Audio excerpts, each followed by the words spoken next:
लेकिन हमें बड़ा रेजोल्यूटली जो है एक्ट करना पड़ेगा इस सदारे को। ठीक है, हमारे यहाँ पे कुछ लोगों ने इख्तिलाफ भी किया है, उन्होंने कहा है हम कोर्ट के साथ हैं, हम भी कोर्ट के साथ, हम कोर्ट के खिलाफ नहीं है, लेकिन हम टेरिटोरियल जो ट्रेसपासिंग जो है, वायलेशन जो है, उसके खिलाफ है कि हमारी टेरिटरी, हम उनकी टेरिटरी पे वायलेट ना करें, वो हमारी टेरिटरी पे वायलेट ना करें, बल्कि जब भी हमारी टेरिटरी वायलेट हुई है उसको कॉन्स्टिट्यूशनल या एक्स्ट्रा कॉन्स्टिट्यूशनल जो है जस्टिफिकेशन जो है उन कोर्ट्स ने दी हुई है, उन अदालतों ने दी हुई है। जब भी आइन वायलेट हुआ है उसके ऊपर अंगूठे जो है जजेस ने लगाए हैं। हमने भी साथ तावन किया, हमने भी सहूलतकारी की,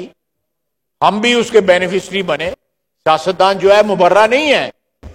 लेकिन आज जो है let's act according to the constitution, और जो हमें कॉन्स्टिट्यूशन पावर्स जो है प्रोवाइड करता है